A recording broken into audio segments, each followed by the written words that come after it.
Là devant vous aujourd'hui pour vous présenter les résultats des travaux de recherche entrant dans le cadre de mon doctorat à la Sorbonne, portant comme titre la polyphonie en anguille-sous-roche, en étincelle, des rangées que je suis et du centre d'Alizamir, avec un sous-titre approche énonciative et sémiologistique. J'aimerais très rapidement remercier toutes celles et tous ceux qui, d'une manière ou d'une autre, à un moment ou à un autre, ont pu contribuer à la réalisation de ce travail, de ce projet, parce que ça a été tout un projet de reprise de formation après 8 années de service dans l'éducation dans mon pays, les Comores. J'ai décidé à un moment de reprendre le chemin de l'université et on en est là aujourd'hui. Donc je tiendrai particulièrement à remercier Madame Reggiani pour la pertinence de son encadrement et pour m'avoir fait confiance depuis le début. En deuxième lieu, ma femme et mes enfants, ceux qui sont là sur place avec nous et celui qui n'a pas pu se déplacer, parce que je leur ai pris leur temps pendant plus de 4 ans pour mes recherches et la rédaction de ces thèses. J'ose espérer que les résultats sauront être à la hauteur de leur attente. Voilà. Une pensée très particulière pour mon grand frère, le docteur Omar, qui a voulu se déplacer depuis le Comore, et pour des raisons professionnelles. Donc il a dû annuler son voyage. Et qui n'est pas tout simplement un grand frère, mais il a joué le rôle de second père pendant des années. Et voilà. Donc concernant le travail proprement parlé, je viens de vous remettre des errata qui témoignent de la possibilité, je dirais de la probabilité de retrouver encore une fois des erreurs, des fautes d'inattention. Personnellement, j'ai du mal à corriger un texte non imprimé. Et comme vous le savez, étant enseignant, surtout dans le secondaire, c'est toute une charge, surtout en fin d'année. Je n'ai pas eu le temps d'imprimer la thèse, de la corriger avant le dépôt officiel. Donc, à la fin de ma présentation, je resterai à votre écoute pour prendre note et améliorer le travail très prochainement. Première question semble inévitable. C'est déjà de savoir pourquoi avoir choisi ce sujet. Je dirais tout simplement et très rapidement que la polyphonie est chevillée en quelque sorte à l'auteur de fiction que je suis et au chercheur en linguistique que je suis. Depuis 2006, année où j'ai publié mon premier roman, intitulé « Quand le colonel ne sera plus président », jusqu'à maintenant, mes lecteurs peuvent témoigner de la présence de traces polyphoniques dans mes textes. Honnêtement, je ne suis pas capable de dire pourquoi ça arrive comme ça, mais c'est un constat, je le fais tout autant que mes lecteurs. Donc, c'est tout d'abord une question de passion. La polyphonie me passionne naturellement. Et arrivé à un moment où je devrais faire des travaux de recherche dans le cadre de mon doctorat, donc ma première idée a été de pencher sur la polyphonie. Ensuite, il y a aussi une précision à faire concernant les travaux que j'ai pu réaliser il y a quelques années, après avoir repris ma formation à la Sorbonne en 2017-2018, où je préparais le Master 1. J'ai travaillé cette année-là sur le 3e roman de l'écrivain ivoirien Amadou Kourouma, intitulé En attendant le vote des bêtes sauvages. Et donc, et une deuxième expérience arrivera l'année suivante avec un travail en Master 2 portant sur la voix polyphonique dans le premier roman d'Alizamir intitulé Anguille-sous-roche. Donc, ces deux expériences, vous l'aurez remarqué que la seconde plus que la première, en tout cas les deux expériences ont influencé le choix que j'ai fait de travailler sur la polyphonie. Les deux mémoires de Master 1 et Master 2 ont fait par la suite chacun l'objet d'une publication sous forme de livre. Ensuite, je dirais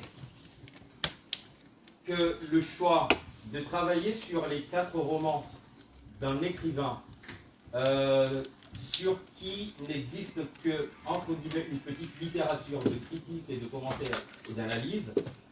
Pour moi, j'ai compris cela comme étant un choix qui avait les couleurs d'un défi. Donc, un défi qui était d'être parmi ceux qui ont initié l'analyse de l'œuvre que moi, personnellement, j'estime riche d'Ali Zamir. Un défi parce qu'il n'existait que quelques analyses faites par-ci par-là dans des œuvres, dans des ouvrages collectifs, dans des articles.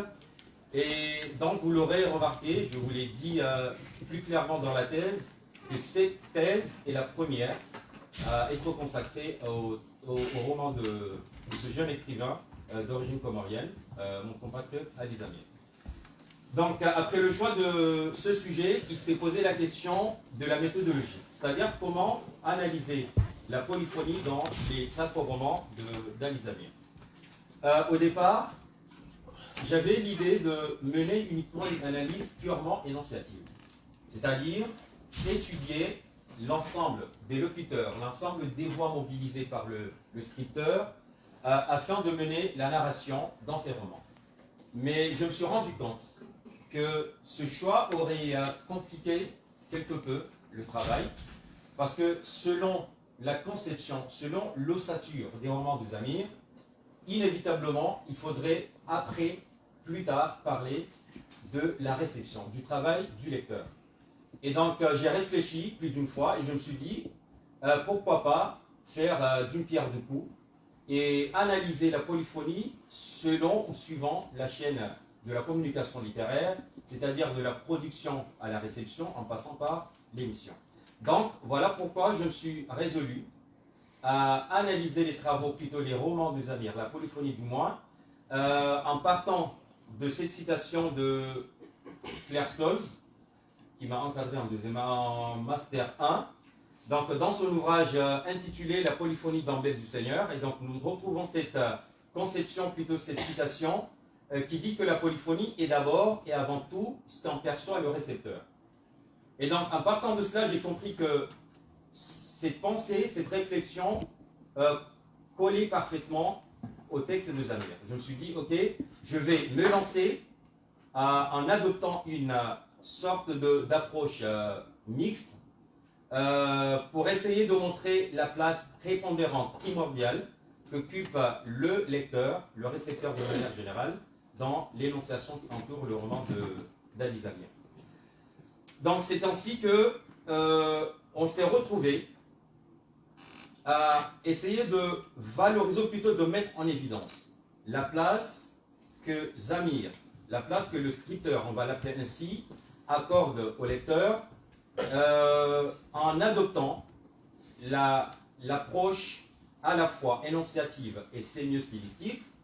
Donc l'approche énonciative nous a permis d'analyser la manière dont les locuteurs sont mobilisés par le scripteur pour tenir la narration de ces romans, c'est-à-dire pour tenir le discours littéraire, le discours narratif, et la partie, ou plutôt la dimension sémio-stylistique, nous a permis de nous poser des questions, notamment sur l'impact que cette polyphonie peut avoir sur la réception des textes de Zamir.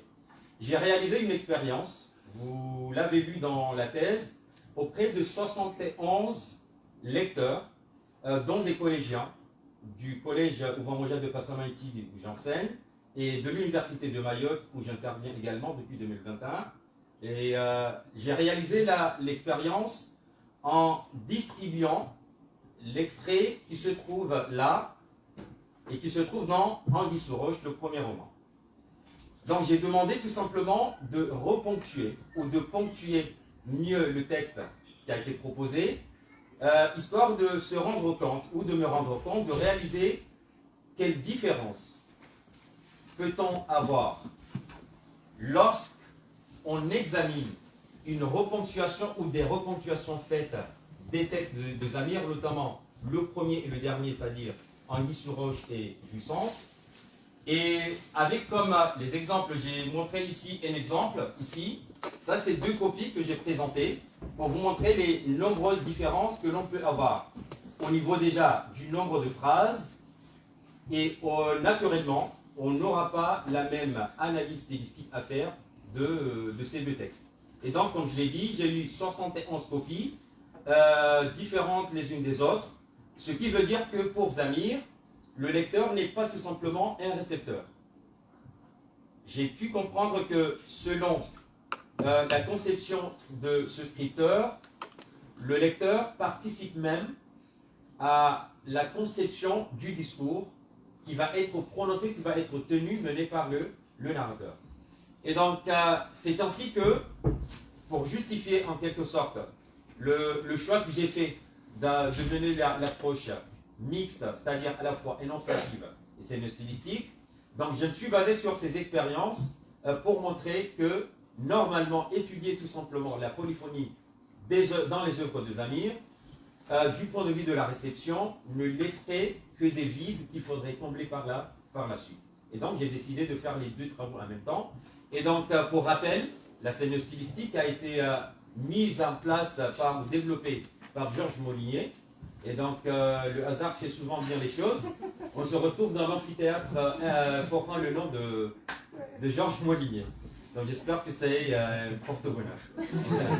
Et donc, c'est une théorie qui combine la sémiotique et la stylistique et qui se veut ouverte, c'est-à-dire valable pour tous les arts. Donc, j'ai essayé d'utiliser les deux volets qui composent la sémiostylistique, c'est-à-dire le volet appelé stylistique sérienne, qui répertorie et organise les stylèmes en série de faits homogènes. Et donc le stylème, c'est quoi? C'est un caractéristique de littéralité. Déjà dans cette théorie, l'auteur, ou plutôt le concepteur de la théorie, montre qu'il n'est pas possible de parler de littéralité qu'à la réception du texte. Et donc voilà pourquoi, encore une fois, je me suis dit qu'analysant la polyphonie dans les œuvres de Zamir, il était indispensable, inévitable, de ne pas traiter de la sémiostylistique. Et donc aussi, j'ai utilisé le volet portant la stylistique actentielle, c'est-à-dire qui analyse les pôles émetteur et récepteur qui sont concernés par le processus de la communication littéraire. Donc, de ce fait, je vous présente ici les trois niveaux que Georges Molinier et Alain Viala ont présentés dans leur théorie.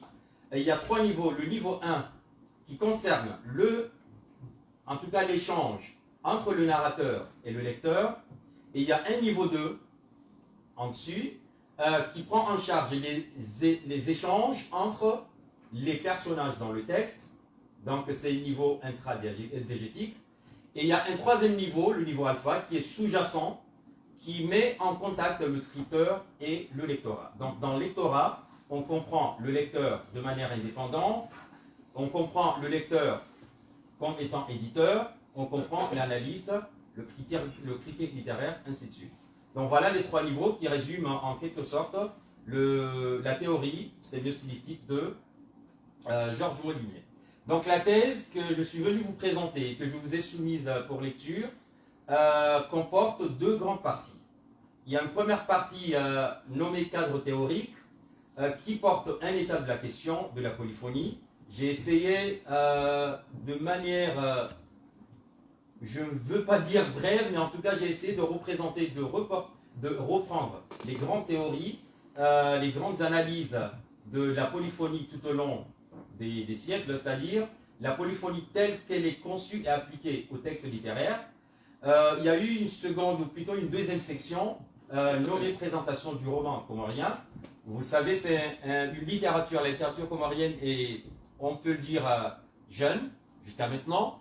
Quoique le premier roman soit publié en 1985, Le Kafir du Kartala, La République des Imberbes, autant pour moi, de Mohamed Ali Touairi.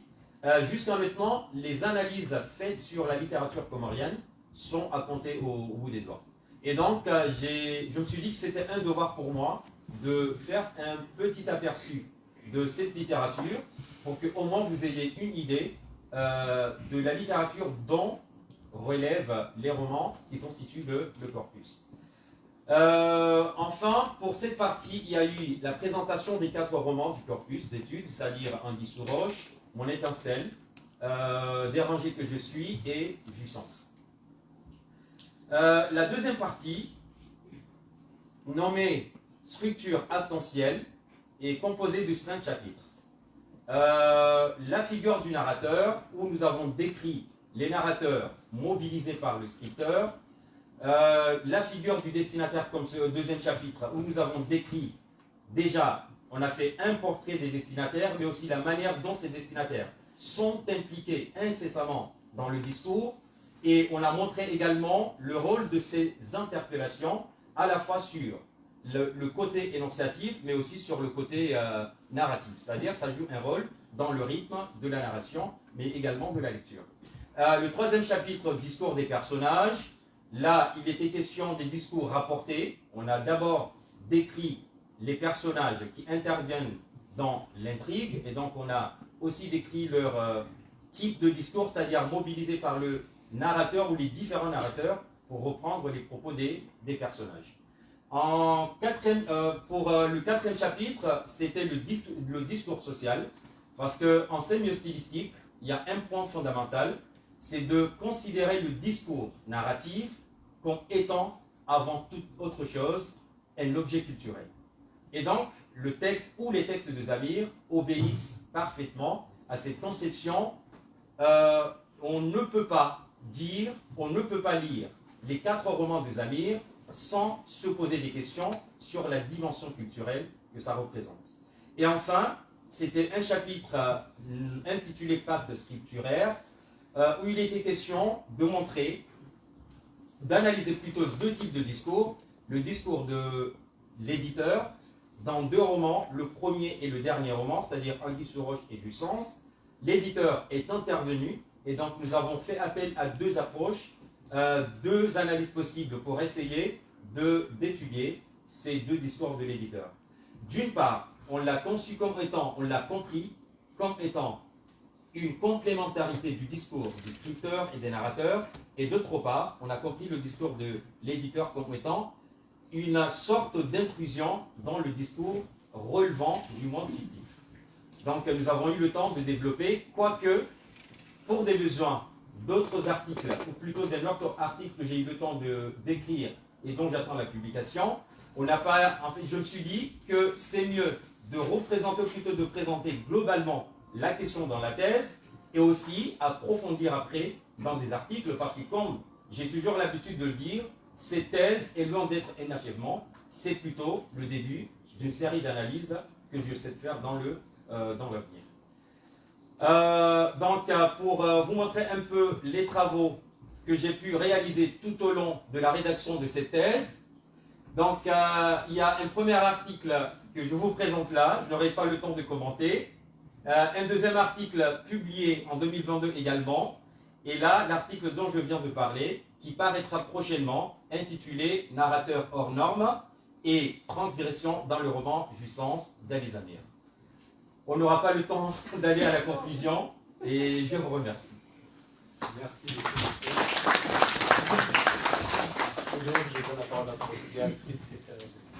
Merci beaucoup, Monsieur le Président. Merci beaucoup pour le discours que vous venez de présenter. Je ne sais pas si ça marche. Alors, je commence évidemment par dire non seulement ma grande satisfaction, mais ma joie de voir votre thèse arriver à soutenance aujourd'hui. Et c'est un accomplissement d'autant plus significatif que donc vous enseignez, vous l'avez rappelé à l'instant dans votre propre discours, dans le second degré, également à l'Université de Mayotte. Et puis surtout, vous avez entrepris cette recherche en 2019, c'est-à-dire que vous avez dû la mener à bien dans les conditions difficiles qui ont été créées par l'épidémie de Covid, donc dite 19, et puis la crise sociale, évidemment, que connaît Mayotte. Donc, il est par conséquent tout à fait remarquable de pouvoir lire au bout de 5 ans une thèse de 330 pages, donc, des exemplaires sur le bureau, terminée par une bibliographie de 16 pages, 2 index, des notions, des odeurs citées, qui est très soigneusement présentée et élégamment rédigée. Alors, je la présente moi aussi rapidement, donc après une introduction qui situe très clairement votre corpus, donc qui réunit les 4 romans publiés à ce jour par l'écrivain contemporain Ali Zamir, dans le cadre de la littérature comorienne.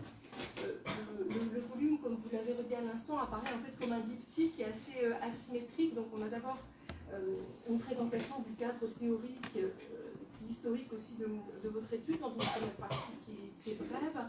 Donc vous avez insisté à juste titre sur la sémiose stylistique de Georges Molinier, dont relève principalement votre démarche. Donc c'est un hommage évidemment que vous lui rendez, en plus donc aujourd'hui dans cette salle qui porte son nom.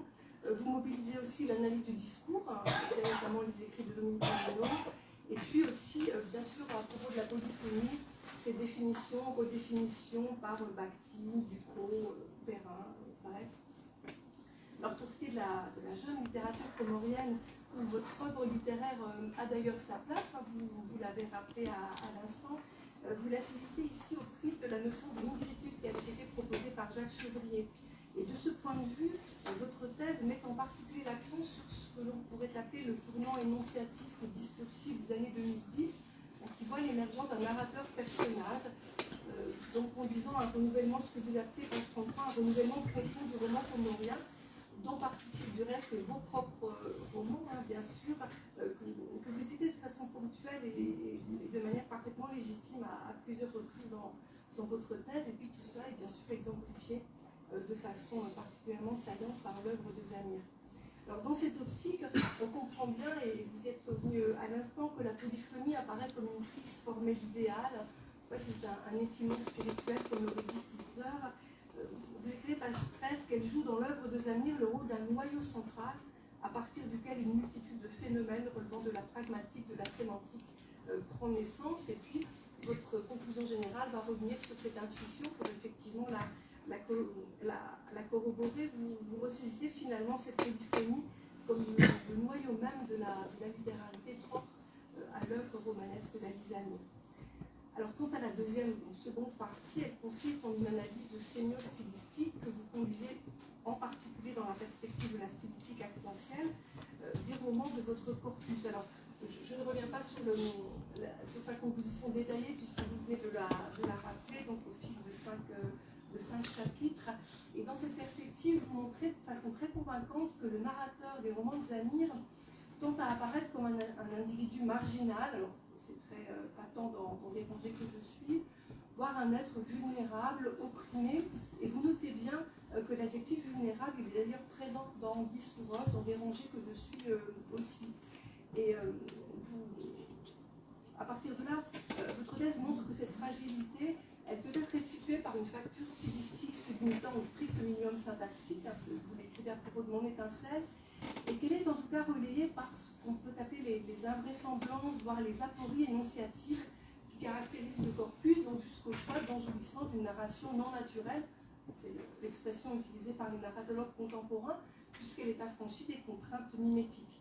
Donc tous ces textes sont des ultima verba, des testaments prononcés, énoncés à l'article de la mort. Je vous cite page 14, vous écrivez qu'ils ont en commun le fait d'être des récits d'urgence, dont l'énonciation est assurée par une narratrice héroïne, un narrateur héros, un narrateur inanimé, pour le quatrième, qui sont convaincus de passer leur dernier instant d'existence et qui sont donc confrontés à la nécessité pressante de se confier au monde. Donc on comprend que ces narrateurs précaires, ce sont des causeurs, comme le disait Genette, qui suscitent des narrateurs très fortement actualisés aussi. Donc, les métalèves sont nombreuses, hein, donc vous reprenez bien, vous étudiez bien cette figure à partir des travaux de Gérard Genette, de Marie-Laure Ryan. Cela invite évidemment à placer au centre de l'attention critique la figure du destinataire, hein, que ce soit un narrateur ou un lecteur, et vous insistez alors à juste titre sur le caractère nécessairement actif du lecteur des romans de Zamir, dont la représentation est un élément central, hein, de l'élaboration du discours, alors en particulier dans le cas de Jouissance, où la construction d'un personnage de lecteur, alors peut-être qu'on pourrait y voir un héritage des romans plaisamment réflexifs de Sterne, de Diderot au XVIIIe siècle. En tout cas, elle participe ici de ce qu'on pourrait appeler le chapitrage de l'ouvrage, en proposant au fond, c'est lui qui le dit, une série de marque-pages qui constitue un balisage textuel prenant en compte la matérialité du livre. Et j'ai trouvé que dans la suite, vers la page 151, vous commentez très bien la portée de ces prises à partie directe du lecteur. Donc je lis une phrase, vous écrivez, disons plutôt que ces réactions potentielles ne correspondent pas nécessairement à celles de tout lecteur de Jouissance, mais qu'elles disent quelque chose de sa poétique. En parlant du lecteur, de la lecture, elles énoncent en fait une rhétorique de la lecture, répondant à la question implicite « Comment ce récit doit-il être lu ?» et formule donc indirectement une sorte d'art poétique. Alors ensuite, votre troisième chapitre, « Discours des personnages », s'attache principalement à la question des discours rapportés. Alors en donnant un sens large, et vous avez raison de le faire à cette catégorie. Alors il y a une grande diversité formelle dans l'œuvre de Zamir, on voit bien comment aussi ça contribue au plaisir de la lecture. Donc, il y a des discours indirects, donc qui reformulent, traduisent, des discours narrativisés qui condensent. Et vous montrez bien que dans Jouissance, la préférence accordée au discours narrativisé, elle s'explique avant tout, en plus de l'homogénéité énonciative, syntaxique, qui est alors permise par la nécessité de conserver la forme globale du discours du narrateur. Mais je dois dire qu'en relisant toute votre thèse, c'est surtout le discours direct, en fait, ou plutôt l'excellente analyse que vous en donnez qui a retenu mon attention. En particulier, j'ai beaucoup apprécié dans cet ensemble où vous êtes soucieux de souligner à quel point, et d'autant plus qu'on a affaire à des fictions, la fidélité, l'authenticité sont évidemment construites par l'énoncé et ses marques typographiques. Et dans ce cadre-là, vous posez très bien le problème de la traduction, qui évidemment donne à cette question son actualisation la plus frappante. Vous rappelez bien qu'au Comores, le français n'étant pas véritablement une langue d'usage pour les situations de communication courantes, ou plutôt réservée à certaines situations particulières, administratives ou scolaires, ça signifie que le discours de presque tous les personnages des 3 premiers romans ne saurait être que le résultat d'une traduction de séquences discursives qui auraient été produites en langue comorienne et donc présentées au lecteur en français, à langue d'expression des narrateurs. Vous analysez très précisément quelques exemples. Par exemple, dans Mon étincelle, vous montrez que le discours de Vitamine, c'est sans doute le seul susceptible d'avoir été tenu en français dans le monde de la fiction, puisque c'est une interaction qui se passe dans un collège entre des élèves. Et dans tout cet ensemble-là, votre commentaire est remarquablement attentif à l'usage, comme vous le dites très bien, réajusté, c'est-à-dire ni aligné, ni émancipé de la ponctuation. Et tout particulièrement de la virgule. Vous montrez que dans Anguille sous roche, dans Déranger que je suis, il devient en fait un signe de ponctuation passe-partout, à tout faire, qui vaut aussi bien une ponctuation faible que forte. D'ailleurs, à l'émission de ce qui se pratique en général dans la littérature contemporaine en langue française. Vous analysez bien aussi dans Anguille sous roche la combinaison des guillemets de l'italique qui surmarque le discours direct, à l'instar d'ailleurs de ce qui se fait souvent dans la prose journalistique aussi. Donc c'est une analyse qui est très pertinente, sensible de ce que Disbovin avait appelé la croisée des langues, à laquelle se situe aussi l'œuvre de Zamir. Et à mon sens, par sa remarquable attention aux détails du texte, y compris dans ses aspects typographiques, tout cela constitue l'un des meilleurs développements de votre thèse. Alors ensuite, dans le 4e chapitre, Discours social, vous y abordez un élément central de la poétique de Zamir, c'est la question de l'onomastique. Quand on avait échangé, évidemment à distance, vu votre lieu de résidence et le mien, j'ai posé à plusieurs reprises la question, ça me semblait très frappant à la lecture. Bon, en tout cas, vous traitez ce point, vous abordez ce point ici. C'est en effet une onomastique qui est totalement invraisemblable. Il y a vraiment une anthroponymie dans ce corpus qui sollicite l'attention. Je vous cite à nouveau, page 226. Vous écrivez que la désignation des personnages ne reflète pas la dimension culturelle habituellement exprimée dans les fictions mettant en scène des personnages comoriens et encore moins la réalité. Alors ça peut être une espèce de nom totem comme celui d'Anguille. Le terme de totem, il est sous votre plume, page 234. La dérision évidemment du surnom de Connais-tout avec ce signifié qui est très évidemment ironisé par une intrigue qui se pète à lui infliger un démenti d'autant plus cruel que la double ignorance du personnage, finalement à l'instar d'Édipe, le concerne lui-même, et plus précisément sa place de père dans la succession des générations, puisqu'il n'a pas conscience de la grossesse de celle dont il croit être le père biologique, donc il ne connaît certainement pas tout. Il y a d'autres sobriquets moqueurs. Vous commentez très bien le dialogisme que suppose le surnom de Déranger, puisque le narrateur en fait reprend avec ironie les propos humiliants dont il a fait l'objet. En tout cas, les lecteurs de ces romans sont confrontés à une série d'antonomases de noms communs, pas de noms propres. Vous le soulignez à très juste titre, page 243. donc qui installe une redondance entre le signifié du nom, le signifié textuel du personnage, dans la plupart des cas, et où s'affiche en tout cas une volonté de gommer toute trace d'appartenance nationale. Vous parlez d'une tendance à l'apatridisation des personnages. Il n'y a rien de national, de local dans ces surnoms. Alors sur ce point, j'ai simplement regretté que le nom de plume d'enjouissance n'ait pas été rapporté à la plume avec laquelle on écrivait simplement à l'instrument d'écriture. Et en tout cas, cette question de la donation, disons, d'un nom excentrique à son enfant, elle est thématisée dans les romans, notamment dans Anguille sous roche, et vous commandez très bien cette réflexivité, page 228, même si j'aurais aimé en savoir plus sur ce point, un petit peu rapide tout de même. Vous écrivez le choix qu'a fait Zamir de confier à un locuteur secondaire une réflexion aussi cruciale dans la conception générale du roman, donc cette singularité très frappante des noms de personnes, peut se lire comme un procédé de mise à distance polyphonique. Ça me paraît juste. Et puis donc vous terminez par un chapitre qui montre comment le pacte scripturaire engagé par les romans de Zamir implique, outre la figure de l'écrivain, celle de son éditeur. Donc on a une note préliminaire dans Anguille sous roche, une unique note de bas de page d'enjouissance, donc qui donne une consistance effective à ce qu'Emmanuel Souchier avait appelé l'énonciation éditoriale. Donc là, on a vraiment un éditeur qui prend la parole. Et d'ailleurs, on avait échangé à ce sujet parce que, en lisant les romans, j'ai pensé qu'il s'agissait d'un éditeur fictif construit par le romancier. Et donc, vous avez posé la question, et non, c'est bien c'est l'éditeur, en effet, qui s'exprime. Alors, du côté de l'auteur, ces pages donnent lieu à une très intéressante analyse stylistique qui fait de la rupture du principe de concordance entre la personnalité du narrateur choisi et la nature du discours dont il est le locuteur, le signe de l'intervention d'un autre locuteur, et qui ne peut bien sûr être que l'auteur du livre. Donc vous montrez bien que joue alors le rôle d'indice les discordances de registres qui tiennent à un niveau de langue dont l'apparition dans le discours laisse inévitablement en fait entrevoir la figure du scripteur. Donc c'est le cas pour les discours d'Anguille, d'Étincelle, de Déranger, dont vous relevez bien qu'ils sont fortement marqués d'archaïsme, de mots, de tournures qui relèvent d'un registre de langue en désaccord avec ce que nous savons de leur personnalité.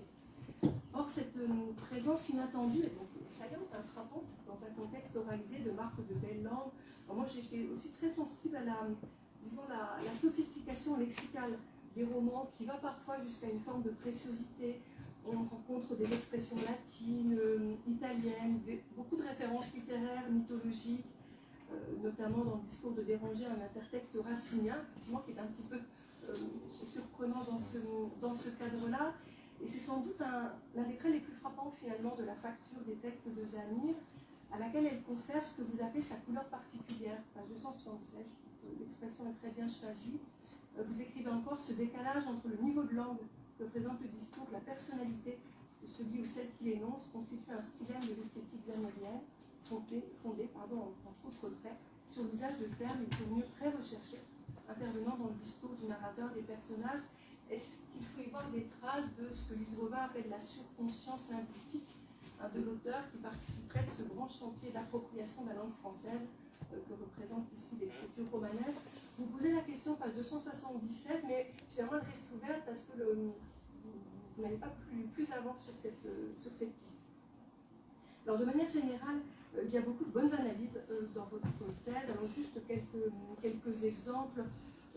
J'ai beaucoup apprécié le commentaire de l'usage de la ponctuation dans Anguille sous roche, jouissance, qui sont donc deux textes-phrases constitués d'une seule phrase, terminée par une ponctuation expressive, chacun d'une seule phrase.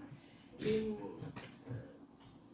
m'a retenu en particulier l'expérience de ponctuation, plutôt de reponctuation, que vous avez également présenté tout à l'heure, donc que vous avez faite avec des collégiens, des étudiants de Mayotte, donc sur un extrait d'Anguille sous roche. Tout ce que vous dites des relations au fil de la thèse, en fait, des relations complexes qu'entretiennent écriture et oralité. Aussi votre façon de discuter la pertinence de la catégorie de monologue intérieur, donc à partir du cadre qui avait été posé par Édouard Dujardin, c'est tout à fait intéressant. De même que le parallèle que vous posez, page 51, entre étincelle, passeuse de parole, transmettrice de récits, et puis le sac à parole qui est la figure traditionnelle du griot. La manière aussi dont vous commentez la place des femmes dans le système des personnages, l'énonciation des romans. Je vous cite page 76. vous écrivez, on pourrait alors penser que le choix fait par le scripteur de confier la narration et le rôle de protagoniste à deux jeunes filles est un moyen, donc dans les deux premiers romans, est un moyen de rompre le silence traditionnellement imposé aux femmes, conversement rendu possible par la fiction, qui a la valeur d'une expérience de pensée proposée au lecteur et par conséquent celle d'une promesse d'émancipation. Et donc je rappelle après vous, donc cette communication est devenue un article dans le cadre d'une journée d'études organisée à l'université de Cluj en Roumanie. Et donc, donc vous y avez donné une contribution sur l'image de la femme dans le roman comorien, donc de l'effacement à la révolte. Vous analysez très bien aussi les différentes valeurs du présent dans un passage des jouissances et des jurons comme marqueur de l'état psychique du narrateur, même si, quand vous parlez de ciel, à ce moment-là, pour moi, c'est plus une trace d'un intertexte tragique, racinaire peut-être, qu'un juron proprement parlé, sur les occurrences de diable dans Anguille sous roche, des rangées que je suis aussi. Des choses tout à fait intéressantes, notamment quand le mot apparaît dans des expressions figées. Avoir le diable au corps, à la diable, sur la fin ouverte d'Anguille sous roche aussi, c'était tout à fait bienvenu. Je pourrais prolonger cette liste, mais j'en reste là. Alors, pour terminer, je dois quand même formuler quelques regrets. Alors, c'est moi une question d'imprécision locale. Juste, peut-être que ça m'avait échappé dans mes premières relectures, mais quand vous commentez le nom « Pousse-toi que je puisse dormir » avec des traits d'union, pour moi, ces traits d'union, ils marquent simplement justement le statut de mot composé de ce nom, et je ne crois pas qu'il faille leur accorder de valeur supplémentaire.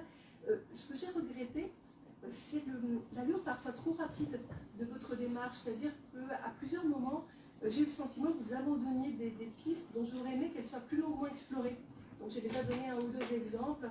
Quand vous parlez de l'intertexte baudelairien, vous avez repéré un intertexte baudelairien à très juste titre, page 52. Sur le motif baroque du théâtre du monde, page 233. L'allusion ironique dans Anguille sous roche au présumé immortel de l'Académie française et à leur soi-disant pouvoir normatif, page 254. Sur le rapport à la langue, en plus c'était une question vraiment intéressante. Vous esquissez aussi une comparaison avec la poétique de Kourouma, mais justement c'est simplement une esquisse et à chaque fois, voilà, il fallait une question vraiment intéressante et puis disons que le développement s'arrêtait un petit peu vite, mais voilà, il fallait aussi à un moment terminer. Et comme vous l'avez dit tout à l'heure, une soutenance de thèse, c'est pas une fin, c'est une étape. Et c'est le début d'autre chose, et ce sont bien sûr des pistes que vous pourrez emprunter par la suite. Donc, je le redis à votre suite, à votre thèse, c'est un travail pionnier qui prolonge d'ailleurs un mémoire, donc même deux mémoires de master. Et là, je pense surtout à votre mémoire de M2 soutenu en 2019 à la Sorbonne sous la direction de Florence Leca-Mercier, qui raconte dans Anguille sous roche d'Alice Amir, donc qui a donné lieu ensuite à un livre, puisque vous l'avez publié dans une maison comorienne. Donc c'est une thèse qui est riche, toujours intéressante, qui témoigne d'un travail considérable et d'une très bonne connaissance de l'œuvre importante d'Alice Amir, ainsi que des références théoriques mobilisées. Et s'agissant de l'œuvre d'ailleurs, je vous suis reconnaissante de me l'avoir fait découvrir. Alors, donc vous avez repris, disons, l'appareil théorique de la sémiose stylistique. Alors, il est sûr qu'à notre époque, cette verticalité des schémas actentiels qui sont sans doute, je crois, le signe d'un moment qui n'avait pas encore renoncé au désir structuraliste de rapporter l'exercice de la théorie à la vision, que désigne le mot grec de théoria. Cette verticalité schématique, elle entre peut-être en tension finalement avec la mobilité, la fluidité qui caractérise les récits de Zamir, mais je crois qu'elle n'en rend pas moins bien visible une complexité énonciative, alors qui m'a semblé finalement défendre et illustrer, au-delà de la littérature comorienne, mais qu'il y a des spécialistes dans ce jury, les 5 valeurs littéraires dont Calvino, dans ses leçons américaines de 1985, avait fait un aide-mémoire pour les écrivains du prochain millénaire. Je les redis pour terminer vraiment. Légèreté, rapidité, exactitude, visibilité, multiplicité. Peut-être que ce sont des pistes aussi à emprunter pour ce corpus. Voilà, donc je ne vous ai pas posé de questions parce qu'on a beaucoup échangé par écrit au fil de ces années. Merci beaucoup. Est-ce que vous voulez dire un mot rapide? J'ai pris note, surtout pour les... à un moment, je me rendais compte que l'analyse devrait être approfondie. Mais il y avait aussi des délais, il y avait aussi cela. Donc, j'ai pris note. pour les prochains travaux de recherche, parce qu'il y en aura toujours, je tâcherai d'être plus... plutôt, bon, je tâcherai de faire des analyses plus approfondies. Parce que des fois, je me disais, j'ai soulevé un problème, et au lieu de passer plus de temps pour l'analyser ou pour y répondre, bon, en quelque sorte, je survolais. Mais là, j'ai pris note. Merci beaucoup. Je donne maintenant la parole à M. Guata Malela.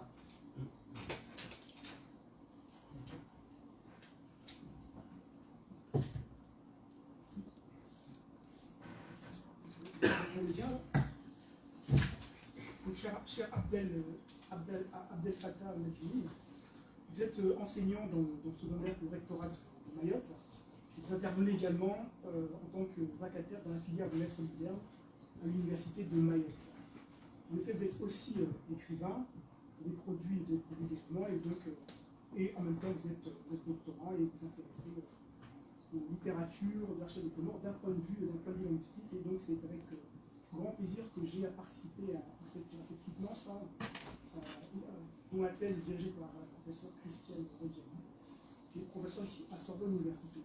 En effet, votre propos s'intéresse non seulement dans votre introduction, donc vous retracez l'évolution de la littérature africaine post-indépendance en se concentrant sur la transition d'une littérature d'engagement politique vers une littérature des enchantements et de l'étude. C'est dans cette logique que vous inscrivez les littératures ou la littérature de l'archipel des Comores.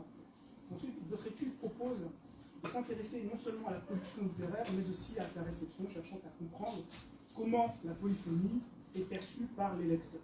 Donc il y a en effet une dimension d'analyse textuelle et en même temps la dimension de l'extériorité du texte qui serait les lecteurs, mais pas que. Et il y a aussi le discours social, mais on y reviendra plus tard. Dans votre méthodologie, vous combinez des approches linguistiques énonciatives et sémiostylistiques, Christelle l'a mentionné juste à l'instant, ainsi que des analyses pragmatiques et narratologiques pour construire et interpréter la polyphonie dans les œuvres d'Ali Zamir. Et pour ce faire, votre thèse se structure en deux parties, ça a été dit. La première partie pose le cadre théorique, tandis que la seconde partie s'attache à la structure influentielle et le discours dans le roman, de Anguille sous roche, mon étincelle, dérangé que je suis, et jouissance. Votre première partie consacrée au cadre théorique vous permet d'établir ce que vous appelez l'état de la question sur votre objet d'étude, en retraçant l'histoire du roman comorien, en présentant le corpus en introduisant l'auteur Ali Zamir. Et donc, c'est pourquoi vous examinez aussi la manière dont les romans de Zamir intègrent une pluralité de voix énonciatives, donnant vie à des personnages et des situations riches en perspectives. C'est pourquoi cette thèse s'inscrit dans une démarche d'analyse de la polyphonie linguistique et de ses diverses manifestations de corpus étudié. La polyphonie est envisagée non seulement comme une métaphore musicale, mais aussi comme un outil permettant de représenter une multiplicité de voix et de discours à différents niveaux de signification. Les concepts de présupposition, d'implicite et de dialogisme sont également mobilisés pour comprendre comment les énoncés littéraires véhiculent des significations interconnectées. Cette approche théorique et analytique vise à mettre en lumière la richesse narrative et linguistique des romans d'Ali Zamir, tout en situant cette étude dans le contexte plus large des théories linguistiques et littéraires sur la polyphonie et le dialogisme. Cette étude sur la polyphonie dans les romans de Zamir constitue une contribution significative à la recherche en études littéraires et bien sûr, j'imagine aussi, en ce qui concerne la stylistique. Et c'est là justement que je voudrais souligner un élément suivant, mais ça ce n'est pas dans mon texte, donc je risquais d'en sortir. Donc, ce qui est vraiment intéressant dans votre thèse, c'est qu'en fait vous êtes l'une des rares personnes à étudier les littératures francophones d'un point de vue linguistique. Souvent, cette approche n'est pas du tout abordée. Les études littéraires francophones n'envisagent pas toujours, il peut y avoir des études par-là, les littératures francophones d'un point de vue linguistique. Donc ça, à mon avis, c'est votre rapport pour les littératures francophones en général, mais aussi pour les littératures francophones de l'archipel des Comores. Vous êtes le seul, à mon sens, à ma connaissance, à le faire pour un cas singulier. C'est là justement que se pose une autre question que j'ai sur laquelle je reviendrai plus tard, je ne la dévoile pas tout de suite, un peu de suspense. Et donc, on a donc cet élément sur lequel je vais vraiment simplement insister. Vous avez apporté quelque chose aux littératures, en étude de littérature de l'archipel des Comores. Et donc, partant de là, vous êtes consacré sur l'analyse. Votre analyse n'est pas la première, bien sûr. Pour ce qui concerne les amis, vous l'avez dit dans votre point, il y a Julie Croix qui a étudié la vulnérabilité des personnages et leur voix intérieure, tandis que votre travail a ouvert la voie en s'intéressant à la voie narrative dans le premier roman d'Alice Amir, de la cité de travail. Il est aussi important de noter qu'une étude du roman Mon étincelle figure dans le livre de votre serviteur avec ma collègue de l'université d'Antiral, qui s'appelle Cynthia Parfait. On a écrit un livre qui s'appelle Écrire le sujet du XXIe siècle, le regard de littérature francophone. On fait une analyse de l'ensemble des littératures francophones. On a intégré des auteurs comoriens, notamment Mon étincelle d'Alice Amir. C'est date de 2022. Et il y a aussi un autre livre qui est paru récemment qui s'appelle Entrer en tant que cousin, sortir en tant que gendarme, Visa Balladur, Kossa Kossa, immobilité et géopolitique relationnelle aux Comores. C'est un livre qui est paru en 2023 de Rémi Tchokot, qui est professeur à l'université de Vienne, qui est camerounais, qui vient souvent en Amérique pour nous aider. Donc il connaît bien les littératures de l'archipel des Comores, avec lesquelles on a étudié un livre collectif sur les littératures de l'archipel des Comores. Donc qui fait beaucoup d'analyses sur les animaux. Donc on a quand même des productions qui existent sur cet auteur-là. Cependant, votre thèse, à mon sens, se distingue de ces travaux par son examen approfondi de la polyphonie dans les 4 romans du corpus de Zamir, en étudiant donc les voies multiples qui traversent ces récits. Et donc, cher Abdallah Fattah Inatuli, vous appuyez sur la notion de polyphonie, notamment développée par beaucoup d'auteurs que vous avez cités, je ne vais pas revenir dessus. Donc, quand vous retracez l'évolution de la littérature comorienne depuis 1985 avec Mohamed Ouattara, en passant par Salim Adjoubou et Aboubacar Saïd Salim, dans les années 90 et 2000, jusqu'à la nouvelle génération des années 2010, et les thèmes incluent donc la politique, la société, l'histoire coloniale, les défis contemporains, et vous soulignez également l'évolution stylistique vers une narration personnelle et engagée, avec des voix féminines brisant les tabous. Donc, vous mentionnez également brièvement l'œuvre, vous mentionnez brièvement la biographie de Alice Amir, que vous inscrivez dans le contexte commun. Donc, votre analyse, en mon sens, propose vraiment des outils précieux pour décrypter l'œuvre de Zamir, et votre approche théorique est claire et pertinente. Il est toutefois regrettable qu'elle n'articule pas davantage l'histoire du roman comorien, le parcours biographique de l'auteur. Donc vous mentionnez ces éléments-là, ces éléments sont présents. En fait, tous les éléments de ce qu'on appellerait des éléments extérieurs au texte, vous mentionnez les discours sociaux, etc. Mais, à mon avis, vous les traitez de façon juste parallèle au texte. Ce sont des éléments qui ne sont là que pour dire quelque chose sur le texte. Mais, en ce qu'on peut appeler le paralogisme du court-circuit. C'est-à-dire qu'il manque une médiation entre cette analyse textuelle et puis la dimension extérieure, qui, à mon sens, est centrale pour comprendre les littératures d'archipel, puisque ces littératures sont dans une phase d'émergence et ont donc tous les schémas de littérature en émergence, c'est-à-dire la question politique et centrale, et d'affirmation de soi, notamment des questions d'insularité, d'archipélisme, etc., qui sont, à mon avis, évacuées de façon un peu trop rapide. Mais, vous pouvez nous rétorquer, c'est ça aussi, que c'est plus une analyse linguistique, mais pas stylistique, que l'analyse littéraire en général, mais ça ne nous pas avec un autre. Voilà. Mais attention, ce ne sont pas des critiques. C'est juste des remarques, ça n'enlève absolument rien du tout à la qualité et à l'excellence de votre thèse. Donc, je ne critique pas sa thèse, je fais des remarques pour essayer de progresser. Donc, parce qu'il n'y a pas, si la thèse était parfaite, et bien on peut fermer les universités et on peut c'est parce que c'est pas parfait qu'on fait de la recherche. Donc voilà. Alors, donc je vous le dis, il ne manque pas, mais ça pourrait être mieux articulé. Donc partant de là, Ceci m'amène à deux questions. Vous pouvez choisir la question à laquelle vous répondrez, mais vous répondrez à la fin. Donc, comment en fait, à travers donc, les approches linguistiques et narratologiques, comment en fait Alizamir comment on peut articuler le parcours social d'Alizamir avec la dimension polyphonique et marquer une évolution stylistique de la littérature comorienne vers des voies engagées. La deuxième question, c'est que révèle la polyphonie dans les romans d'Alizamir des spécificités de la littérature comorienne qui distinguent ses œuvres des autres littératures francophones. Parce que si c'est étudier la littérature, si c'est étudier Alizamir juste pour étudier, ça n'a aucun intérêt en soi. Il faut que ça dise quelque chose de plus général. Ce serait intéressant que ça dise quelque chose de plus général sur la littérature. Est-ce que ce sont les traits stylistiques qu'on retrouve dans les littératures contemporaines de l'architecture? Moi, j'ai une petite idée sur la question. Ou alors, c'est juste une étude ad hoc, c'est un point, comment dirais-je, isolé. Moi, je pense pas. Par exemple, Vers cassé de Maboukou, vous connaissez, est un roman sans ponctuation, qui précède. Est-ce que ça s'inscrit dans la même dynamique? Ou alors, ou pas?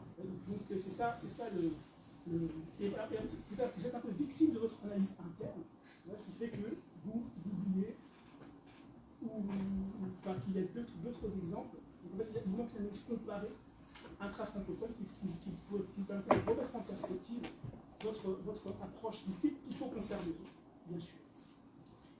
Donc vous répondrez à la question, vous choisissez, vous pouvez répondre aux deux, ou bien vous en choisissez une, ça va. Donc, la deuxième partie de votre thèse s'articule autour d'une analyse fouillée de la structure actentielle et des discours présents dans les œuvres de Zamir.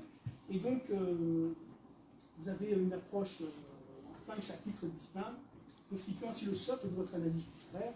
Le chapitre sur la figure du narrateur évoque les différentes instances narratives employées par Zamir, mettant en lumière les fonctions et les enjeux de ses voies multiples. Le chapitre sur la figure du destinataire s'intéresse à la manière dont Zamir construit la relation avec son lectorat. Souvent, c'est arrivé à mes questions. Donc, l'analyse, vous offrez une compréhension riche et nuancée des interactions entre narrateur, personnage et lecteur, tout en soulignant l'importance des contextes socio-économiques et politiques dans les récits de Zamir. Vous le faites, mais de Zamir pourrait enrichir davantage la compréhension globale de l'œuvre. Je vous pose ces deux questions. Vous pouvez choisir également de répondre à une des deux, ou aux deux.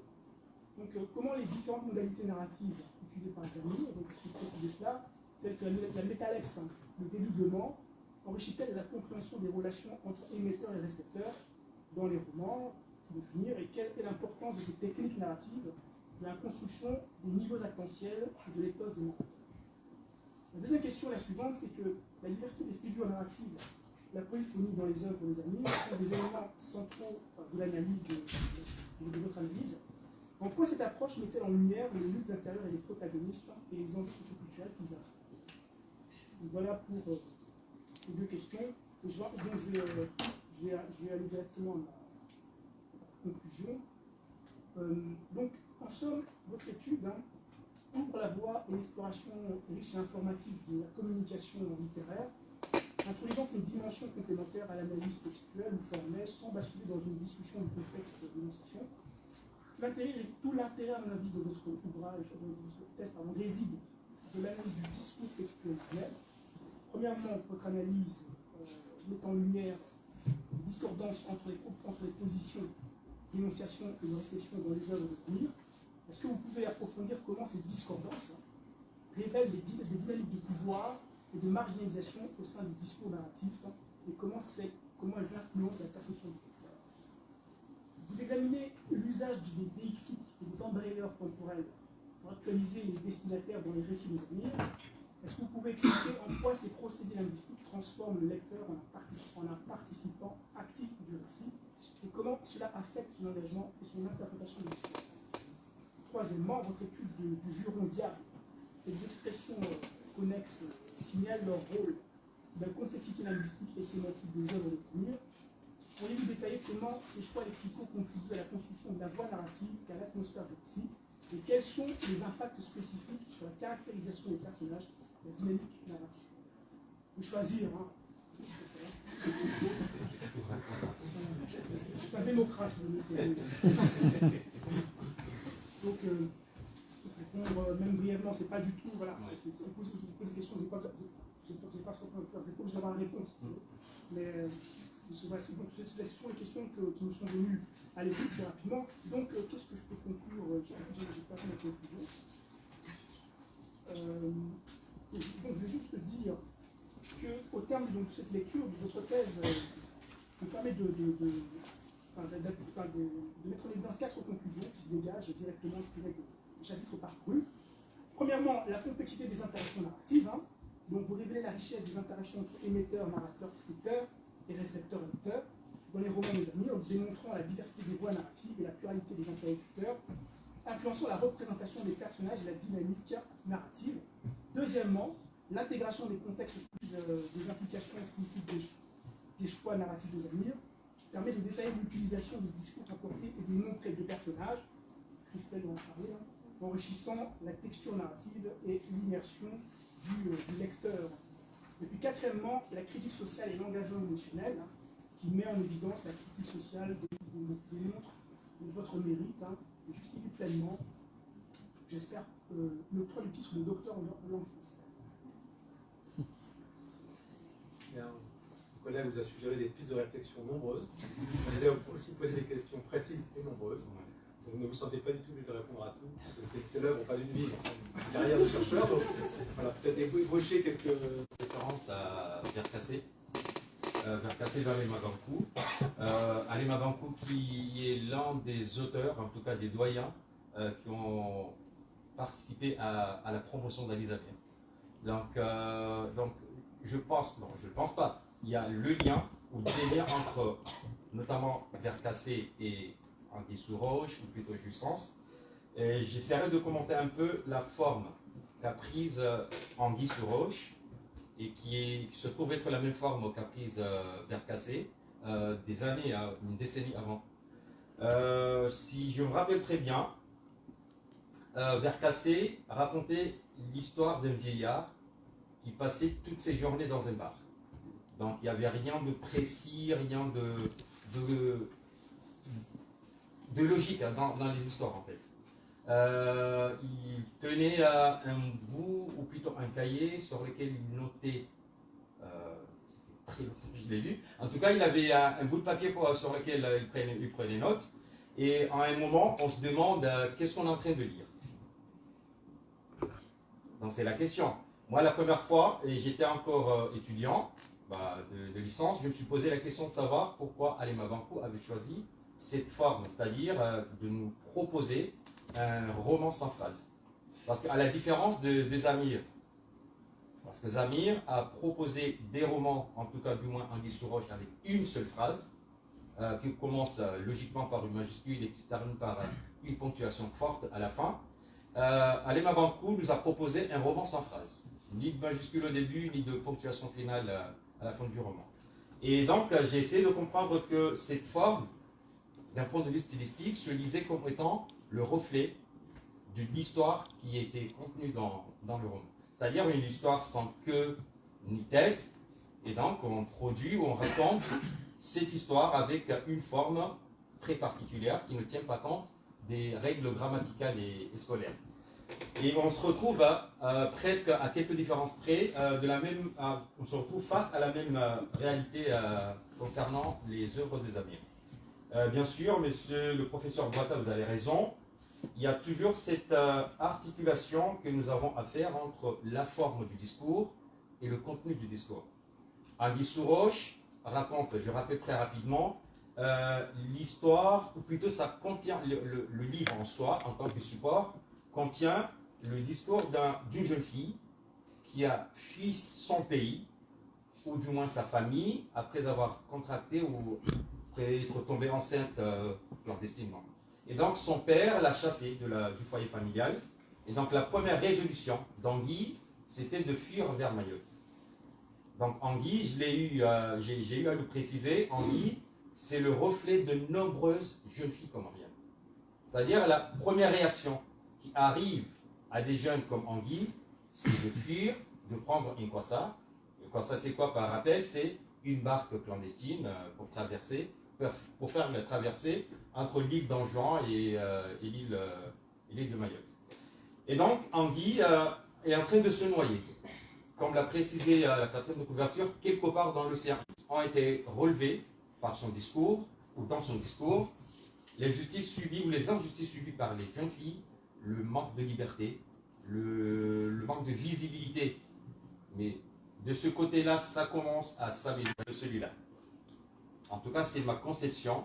Je pense que Zamir a fait le choix de cette phrase, plutôt de ce roman phrase, non pas pour calquer ce qui a été fait par Alima Bankou ou d'autres peut-être, mais plutôt pour essayer de trouver la concordance entre le fond et la forme. Parce que le fond, on a une société gangrénée de partout en fait, ruinée de partout, à la fois politiquement et socialement. Et le discours d'Anguille remet en surface, ou plutôt met en évidence ces dimensions, plutôt ces injustices subies par la société comorienne, du point de vue des traditions, mais aussi de la politique. Et donc, je me suis dit que peut-être, je ne lui ai pas posé la question alors qu'on échange, et d'ailleurs, il aurait aimé être là, mais pour des raisons encore professionnelles, il vit à 10 km de Paris, il n'a pas pu faire le déplacement. Et donc, je ne lui ai jamais posé la question, mais c'est une analyse personnelle. J'ai compris que cette forme, choisie pour la narration d'Anguille sous roche, reflète le fond de l'histoire même. Et concernant l'autre question des procédés narratologiques, par exemple le métalepse, c'est-à-dire quel est ou quels sont les impacts de ces procédés dans la réception du discours. Je dirais très rapidement, pour ne pas prendre plus de temps, que cela revient encore une fois à montrer la place très vaste que le scripteur accorde au lecteur dans sa production, plutôt dans la production de ces textes.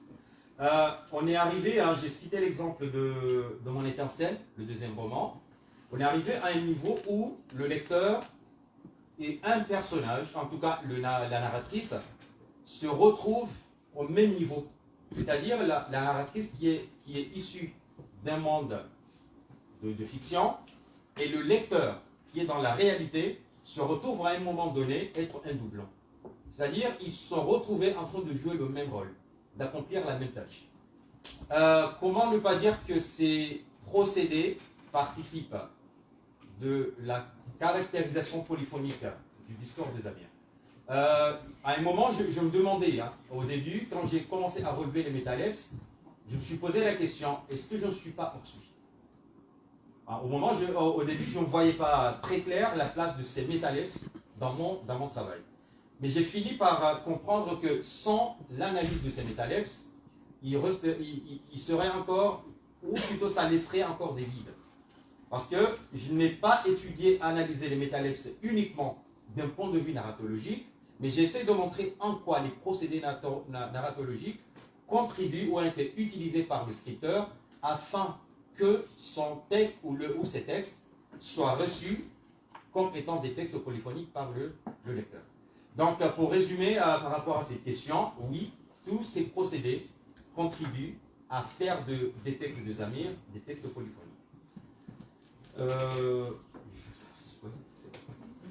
Désolé, mais voilà. Vous pourrez échanger après, je pense. Ah oui, on aura le temps. On donne à présent la parole à Mathilde Pascal. Merci, Monsieur le Président. Je remercie chaleureusement Christelle Reggiani de m'avoir confiée à ce jury de thèse. Comme je lui ai dit lorsqu'elle m'a écrit, en 2016, j'avais été bouleversée par la lecture d'Anguille sous roche. Et j'ai donc été très heureuse de vous lire et d'avoir une occasion de me plonger dans les autres œuvres d'Ali Zamir. Je me suis d'autant plus réjouie quand j'ai constaté que votre thèse adopte une démarche énonciative et stylistique, approche, comme l'a souligné mon collègue, qui me semble trop peu représentée dans le champ des littératures francophones. Votre travail, je crois, est important, d'abord, comme vous l'avez dit, car il s'agit de la première thèse à être consacrée à Ali Zamir, avec un corpus qui correspond à l'ensemble de l'œuvre romanesque parue à ce jour. Et l'intérêt de votre travail tient aussi à l'approche qui est la vôtre. Un cadre d'analyse énonciatif et pragmatique, une étude organisée autour de la polyphonie, vous l'avez rappelé, que vous considérez, je vous cite, comme un caractérisème de littérarité, nominé Eviala, donc, de l'œuvre romanesque de Zamir. Je me réjouis par ailleurs que vous ayez accordé une importance particulière au lecteur, ce qui permet, à mon avis, un double déplacement. D'une part, cela permet de faire un pas de côté par rapport aux problématiques identitaires qui, dans le domaine francophone, peuvent être induites par la centralité de la figure de l'écrivain et de ses appartenances. Et d'autre part, cela vous permet de mettre au centre de votre réflexion la question de la forme, et les littératures francophones sont extrêmement créatives dans le champ du renouvellement formel. Alors, je ne vais pas reprendre ici la présentation de votre thèse, qui a été faite, que j'ai déjà faite dans le pré-rapport, et je me contenterai pour commencer de rapidement citer quelques moments qui m'ont paru particulièrement forts dans votre travail. D'abord, pour quelqu'un qui, comme moi, qui ignore la littérature comorienne, la présentation que vous proposez de cette littérature dans l'introduction et dans la première partie est extrêmement utile. Ensuite, certaines analyses stylistiques ont particulièrement retenu mon attention. Par exemple, dans le premier chapitre, l'étude de temps, l'opposition au passé simple, passé composé et les valeurs du présent. Dans le deuxième chapitre, celle de l'interpellation, qui dans les romans constitue, je vous cite, un élément central de la structuration du discours. Dans le chapitre 4 également, j'en reparlerai, l'analyse du réemploi d'expressions idiomatiques et leur défigement. Quelques grandes questions reviennent d'un chapitre à l'autre et leur traitement est riche. L'éthos, dont je reparlerai tout à l'heure, l'étude des jurons, qui est abordée dans le chapitre 1 et dans les suivants, et je souligne que j'étais très intéressée par votre étude sur Diable. L'analyse des métalepses également, qui tisse un fil, d'abord celle du narrateur dans le chapitre 1, puis celle du destinataire dans le suivant, métalepse qui assigne au lecteur une place particulière, dont vous avez reparlé, de co-locuteur ou de co-narrateur. Autre moment intéressant, et je l'ai dit également dans le pré-rapport, le compte-rendu de l'expérience que vous avez faite avec des élèves et des étudiants, que je m'empresserai de reproduire pour les miens, à partir d'une séquence d'Anguille sous roche, donc qui montre de manière assez frappante ce que le lecteur a à faire encore avec ce texte, sans ponctuation autre que la virgule. J'ai aussi beaucoup apprécié la lecture du chapitre 3, dont je reparlerai tout à l'heure, sur le discours des personnages, dont certains passages m'ont vivement intéressé. Et je mentionne également, pour finir, le dernier chapitre, qui comprend indéniablement des pistes d'analyse importantes et intéressantes. Les perspectives couvrent votre thèse sont nombreuses, et vous aurez l'occasion, j'espère, de continuer à les explorer dans vos travaux futurs. Je vais maintenant, dans la perspective d'une publication de votre thèse, donc j'espère qu'elle adviendra, vous faire quelques remarques générales qui visent à vous proposer des pistes d'amélioration. Et puis, dans un second ou troisième temps, je mettrai en valeur quelques éléments dans le but d'ouvrir avec vous une discussion. Alors, pour ce qui concerne les remarques générales, je trouve que la structure d'ensemble de votre thèse est claire, qu'il est aisé de s'y repérer, que vous pourriez peut-être corriger le déséquilibre de certains chapitres. Par exemple, le chapitre 1 de 77 pages pourrait être allégé pour ce qui concerne notamment la présentation des différents narrateurs qui revient par la suite, et rééquilibrer peut-être pour ce qui concerne la présence de jouissance, qui me semble être une œuvre assez peu traitée dans ce premier chapitre. A l'inverse, le chapitre 5 de 13 pages, je le trouve très intéressant mais un peu rapide. Mais vous avez dit tout à l'heure que vous avez exploré ensuite les pistes ouvertes. À l'intérieur des chapitres, peut-être que vous pourriez aider le lecteur par des introductions et des conclusions un peu plus fournies, pour servir d'étai à la lecture. Voilà, pour le reste, la lecture est fluide. Peut-être pourriez-vous, simplement pour rester dans les remarques formelles, réduire la tendance excessive à recourir dans le corps du texte à des petits a, petits b ou encore opus. Voilà, c'est peut-être une sensibilité particulière qui est peut-être simplement propre à moi, mais voilà, il me semble peut-être que vous pourriez réduire cela. Et alors les schémas, puisque vous en avez parlé, je trouve qu'ils sont souvent utiles, et puis ils constituent un fil rouge de la thèse, mais par moments, ils ont compliqué ma lecture. Voilà, ils ont compliqué la compréhension du texte. Peut-être que certains pourraient être allégés. Voilà. Pour finir sur ces questions de forme, je me suis interrogée sur le recours fréquent à sikh dans les citations de Zamir, qui ne signale pas simplement des coquilles, mais aussi un usage non standard, par exemple d'un mode verbal, à plusieurs reprises, ou d'un nombre. Je me demande si dans ce cas-là, SIC ne montre pas, peut-être non, ce n'est pas délibéré, mais un rapport normatif aux usages de la langue, et s'il ne vaudrait pas mieux limiter ces indications au cas simplement qui concernent la seule orthographe, et encore. Voilà. Voilà donc pour ces remarques un peu formelles. Sur le plan méthodologique, 3 points me semblent pouvoir être améliorés. Là encore, c'est uniquement des pistes d'amélioration. Peut-être vous utilisez beaucoup de notions littéraires, ça c'est le premier point. Peut-être que vous pourriez parfois les définir davantage de façon plus précise. J'ai noté en particulier quelques exemples, celle d'autofiction que vous convoquez mais que vous n'utilisez pas, que vous ne définissez pas réellement. Celle de héros que vous utilisez très souvent et qu'il faudrait peut-être questionner car elle me semble ne pas aller de soi dans ces livres. Celle de polémiste également, c'est page 90, qui est une notion qui est très intéressante, me semble-t-il, dans le contexte de l'œuvre d'Alzheimer, parce qu'elle a une dimension énonciative intéressante dans le cadre de votre analyse. Ou encore celle de récit non naturel, issu des travaux des Unnatural Narratives, qu'il faudrait creuser, d'autant qu'il me semble qu'elle applique un type de narration fortement marqué par la modernité littéraire. Deuxième point concernant la méthodologie, peut-être que vous pourriez également parfois davantage exposer votre méthodologie, notamment dans les cas où vous sélectionnez un certain nombre de phénomènes à commenter. Par exemple, je pense aux noms propres que vous étudiez dans le chapitre 4. Je me suis demandé comment ils ont été sélectionnés, lesquels ont été exclus et pourquoi. Et je me suis aussi posé la même question concernant les 31 notions de l'index. Comment vous les avez choisies? Bon, évidemment, c'est un exercice particulièrement difficile que l'établissement d'un index des notions, je suis consciente. Troisième point concernant la méthodologie, alors la question des cadres théoriques mobilisés, ils sont très clairement exposés dans la première partie, mais j'ai un peu regretté qu'ils soient globalement un peu anciens, alors tout est relatif, mais en particulier pour la narratologie.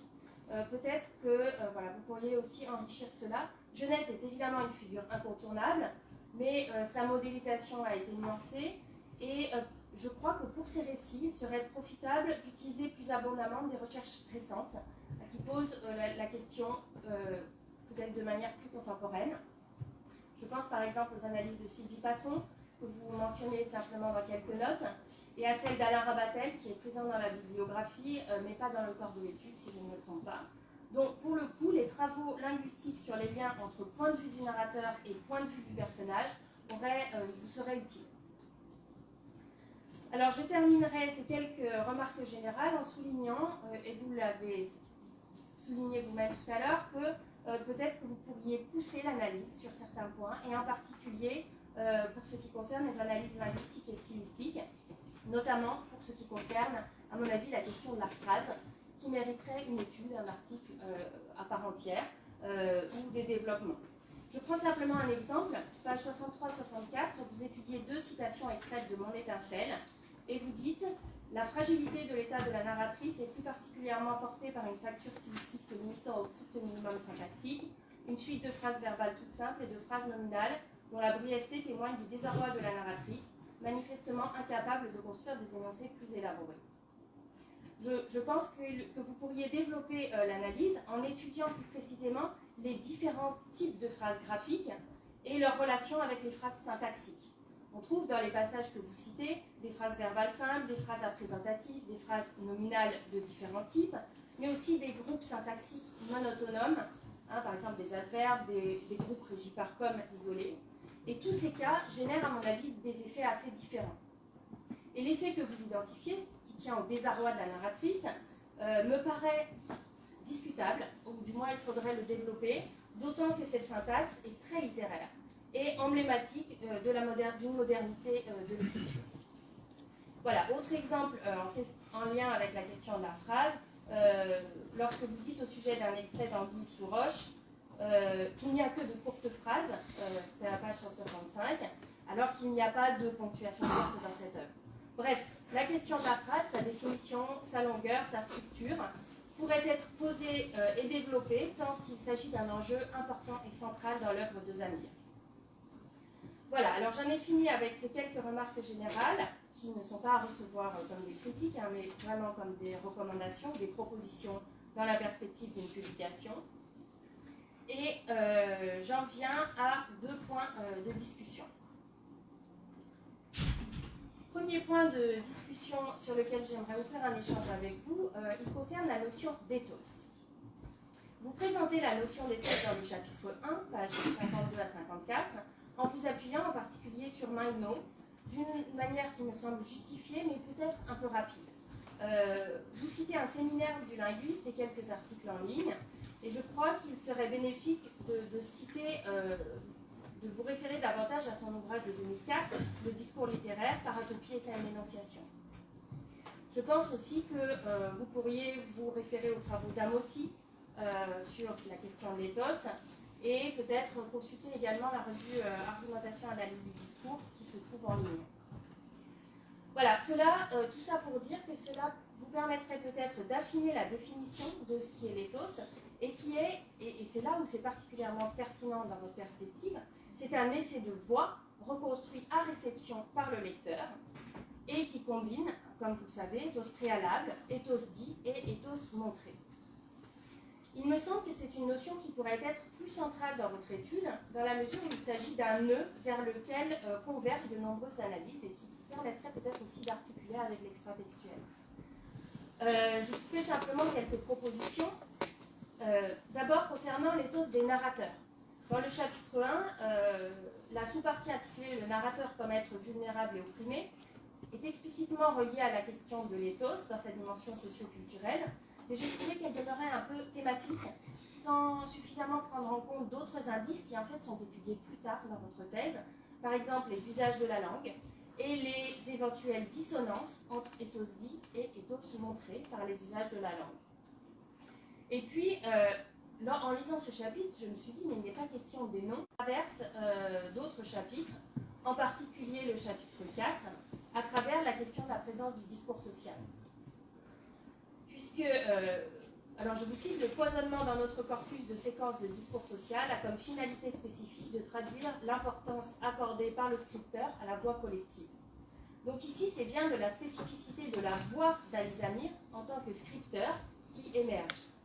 Et je crois que les outils d'analyse de l'éthos pourraient vous permettre de le montrer, peut-être en articulant cela à d'autres études que vous menez, notamment ce que vous développez dans le chapitre 5, au sujet des modalités de la présence du scripteur par l'intermédiaire d'usage de la langue dissonante, qui est une question véritablement très intéressante à mon avis.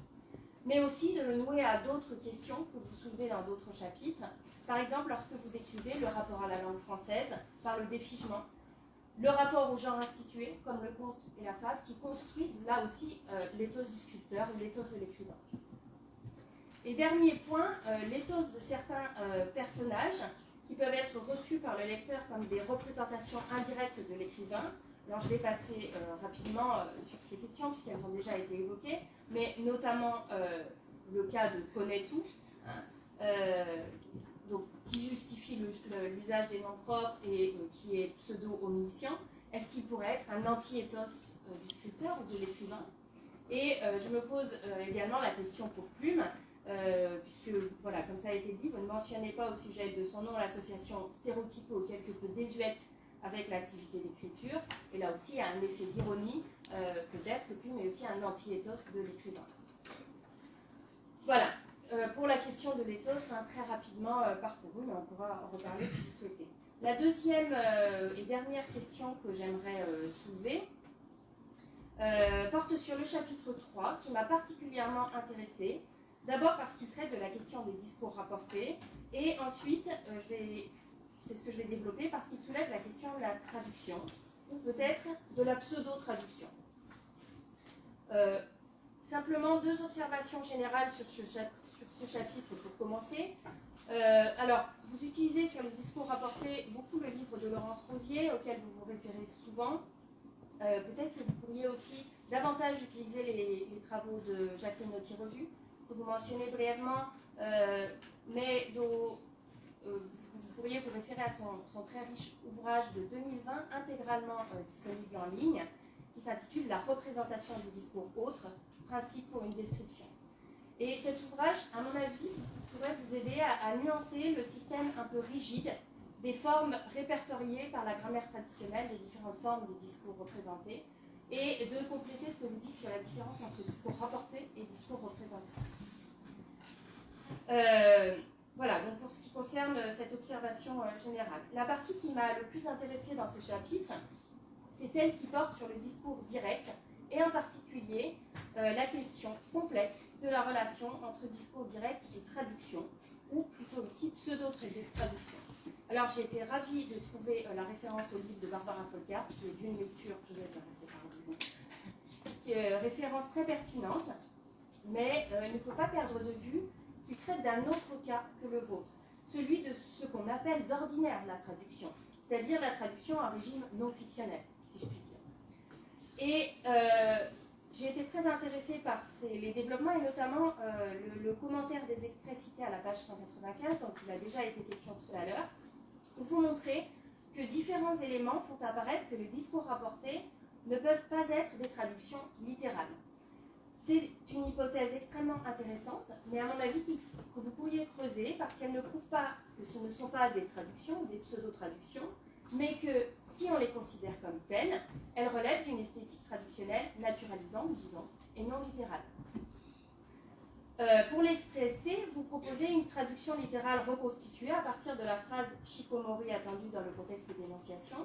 Mieux vaut que nous abandonnions ce jeu. Mais ici, à mon avis, un autre élément joue, celui de l'effet sur le lecteur. C'est-à-dire que la traduction littérale correspondrait en français à un niveau de langue plus soutenu, et donc aurait sur le lecteur, ignorant le Shikomori, un effet spécifique. Voilà. Donc, bref, pour aller vite, il faut peut-être creuser davantage ces questions et distinguer ce qui se joue, puisque les séquences traduites ou pseudo-traduites ont une relation en fait à deux systèmes linguistiques. D'une part, la langue autre, de proximité ou de distance, et d'autre part, au français, pour le lecteur qui ne connaît pas la langue autre et auquel on peut délivrer des signaux variés, y compris d'étrangeté, mais pas nécessairement. Voilà, donc au-delà de cet exemple particulier, la question qui reste en suspens pour moi est la suivante. Est-ce qu'il existe des marques d'étrangeté dans les discours rapportés qui pourraient fonctionner pour le lecteur non locuteur du Shikomori des signaux traductionnels? Et par ailleurs, est-ce que le discours encadrant celui du narrateur, en particulier dans les 3 premières œuvres, est aussi censé être dit ou pensé en Shikomori? Et si oui, y a-t-il des marques d'étrangeté? Et est-ce que contrastivement, les discours rapportés montrent davantage l'étrangeté de la langue autre que le récit? Voilà, c'est une série de questions. Voilà, donc moi aussi, j'ai posé beaucoup de questions dans mon propos. Vous pourrez répondre à celles que vous voudrez, mais ces questions montrent surtout combien la lecture de votre travail m'a intéressée, et je souhaite ici vous en féliciter. Je redis combien je me réjouis de cette première thèse sur l'œuvre d'Aliza Amir, et du fait que vous ayez choisi une approche énonciative et stylistique dans le champ des littératures francophones. Vous avez le choix, du coup. D'accord. Donc je fais le choix de commencer par la dernière question. C'est possible? Oui, bien sûr. D'accord. J'aimerais réagir à cette question de l'étrangeté, en tout cas de manière générale, des traces ou d'indices qui pourraient peut-être donner à croire qu'il s'agissait d'une traduction de Shikomori au français. De manière très simple, je dirais. Là, c'est une question que j'ai essayé de relever dans les parties que je traitais du discours du scripteur, c'est-à-dire le dernier chapitre. Et comme vous l'avez dit, de manière très succincte, voilà. En lisant les textes de Zamir, il est vraiment inconcevable de penser à une traduction, une pseudo-traduction du Shikomori au français. Que ce soit pour le discours des personnages, que ce soit pour le discours des narrateurs. Je rappellerai, parce que j'en ai cité quelques-uns, un exemple là, concernant le discours des personnages. Normalement, on a dans une des discussions entre les pêcheurs, il est impossible de croire que dans une langue comorienne, utilisée par des pêcheurs, qui discutent entre eux ou qui discutent avec des acheteurs, qu'on utilise un langage plus soutenu ou aussi soutenu que ça. Donc il est difficile de dire qu'il s'est opéré un processus de traduction ou de transfert du shikomori au français. Le discours des narrateurs des Amirs, c'est un discours qui a été conçu en français. Donc il n'y a pas eu, en tout cas à mon sens, il n'y a pas la possibilité de penser à une pseudo-traduction, parce que en essayant d'analyser la manière dont certains personnages devraient, dans la vraie vie, parler, et à ce qui est du roman ou des romans, il y a des mondes entre les deux. Il y a des mondes. Déjà dans le discours de Mon Étincelle, plutôt de la narratrice de Mon Étincelle, il y a un registre et des mots qui relèvent d'un langage qui n'est plus utilisé. Un langage normalement qui est réservé à une certaine catégorie, que les différents chapitres répondent aux différents niveaux de la structure actantielle telle que définie et développée par Georges Molinier. C'est-à-dire, le chapitre 1, intitulé « Figure du narrateur », continuait jusqu'au dernier chapitre et traitait le niveau sous-jacent, le niveau alpha, où nous avons comme émetteur le scripteur et récepteur le lectorat. Lectorat dont fait partie l'éditeur qui s'est retrouvé prendre la parole dans deux romans, c'est-à-dire dans les notes que j'ai présentées tantôt. Donc j'ai pris note, je vais essayer de voir comment le faire et j'ose espérer que ce sera possible de revoir en tout cas cette configuration. Pour les noms, pour Plume, j'y reviendrai. Oui, j'y reviendrai parce que là déjà ça fait deux remarques, oui. J'ai pris note, je reviendrai là-dessus, je vais essayer de développer davantage. Et pour Konetou, est-ce que Konetou, ou en tout cas ce nom, oui, Konetou le personnage en tant que tel, est-ce qu'il est un anti-ethos du scripteur? De ce que je connais, de ce que je sais d'Ali Zamir, il n'y a rien à voir. Il n'y a pas de comparaison possible entre Konetou et Ali Zamir. Ali Zamir, c'est un grand lecteur. Non, là il y a quelque chose à voir entre les deux. Parce que Konetou a été présenté comme étant un des rares lecteurs de la cité.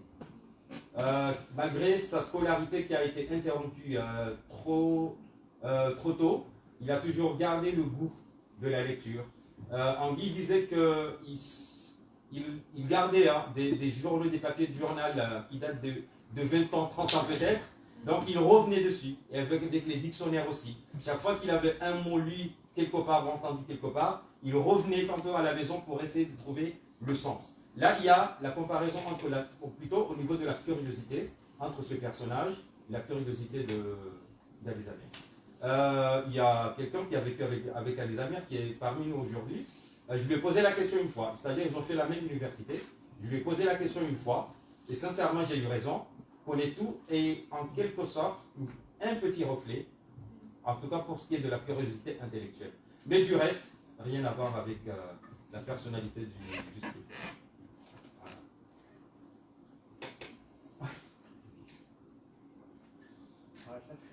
Voilà. Je suis désolé, mais c'est vrai que le temps Oui, vraiment. oui. Voilà. Bon. Ouais, à nouveau, vous aussi échangez. Voilà. Donc, il est 15h17, on se laisse vraiment 10 minutes. D'accord. Il faudrait vraiment qu'à 15h27, on soit reparti. 25 même 15h25, bon. C'est lourd. Voilà. Donc, il faut vraiment. On va marcher, on fait 2-3 pas et on revient. Merci.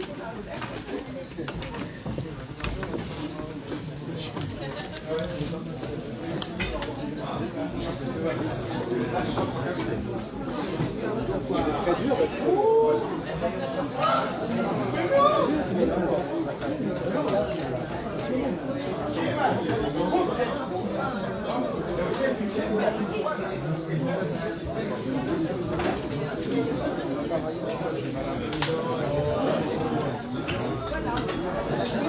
Gracias.